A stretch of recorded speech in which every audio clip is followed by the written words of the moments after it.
Good afternoon. I'm Israeli government spokesperson Ilana Stein. This is day 115th of the October 7th war. Since last update, one soldier has fallen in action. Sergeant Major Reserves Eliran Yeger is remembered as a dedicated father by his wife and 2 children. His wife said in her eulogy, "You were so happy when Ethan was born. You loved being Ethan's dad. You will be missed so much by him." Who is going to play basketball with him? Who is going to make him pancakes on Saturday morning? Who is going to explain to him how planes fly? Gili, our daughter, who just recently learned to say dad, and you won't be able to see her grow and become an amazing person. The people of Israel thank Eliran for his service and will never forget him. We comfort his family and friends in their time of grief. Major Yeger's death brings the IDF death toll since October 7th to 557. The entire nation continues to cry, "Bring them all home now." The fate of the 136 hostages becomes more and more concerning with every minute that passes.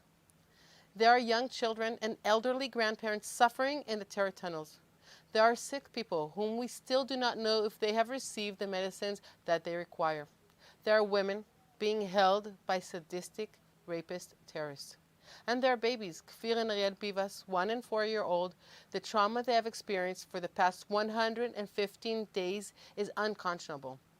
Every heart in this country breaks for them and yearns for their safe and immediate return.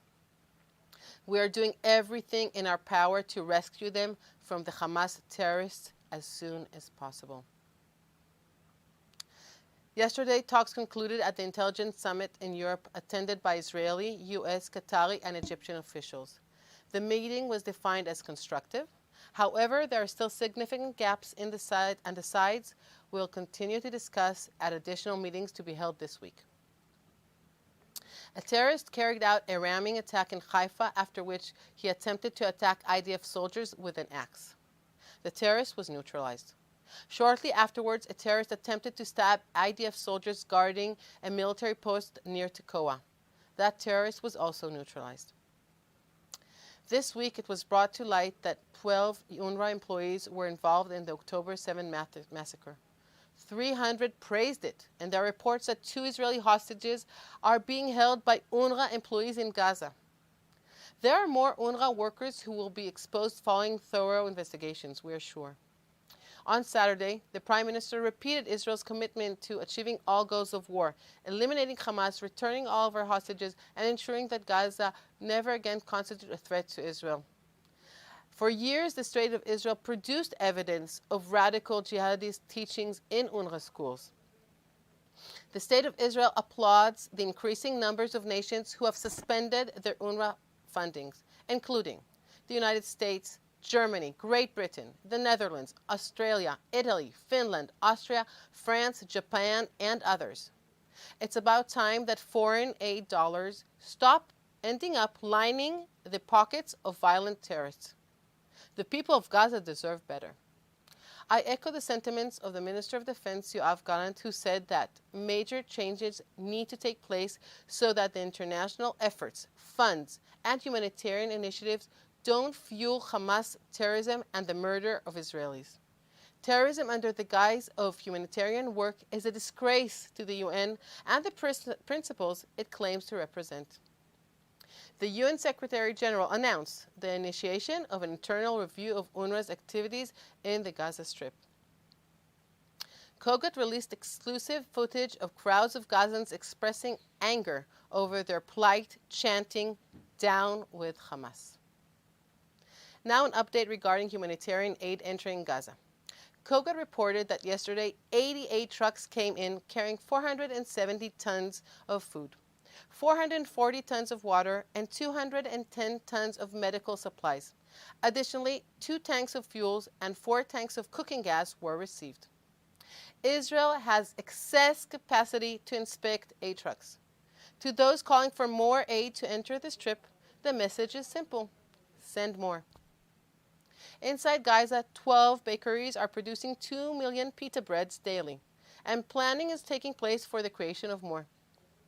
Today, between 10 a.m. and 2 p.m., the IDF paused operations in al-Shabura neighborhood in Rafah to enable the movement of humanitarian aid. That's all the updates for today. I will take your questions. Joel Pollack from Breitbart News asks, does Israel intend to comply with the ICJ order? And if so, how will it deal with the issue of so-called statements inciting genocide?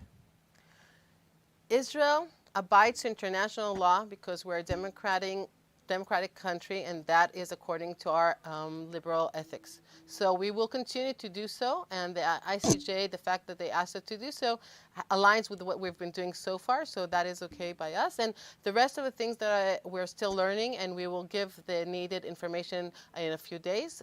So that's regarding the court in Hague. The next question comes from Hannah Julian of the Jewish Press. She asks, security heads from Saudi Arabia, Jordan, Egypt and the Palestinian Authority met in Riyadh to discuss plans for the day after the war in Gaza. On the agenda was a proposal to form a new Palestinian government that would oversee Gaza. Do you have a comment? What we know for sure is that we must make sure that Gaza will not be a threat to Israelis. And that means that we need to make sure that they have all the powers to rule themselves, but none of the power to impose a threat and be able to murder Israelis. These are the things that we have to make sure that happens in the day after. So that is all the questions for today. We'll see you tomorrow in our next briefing. Thank you.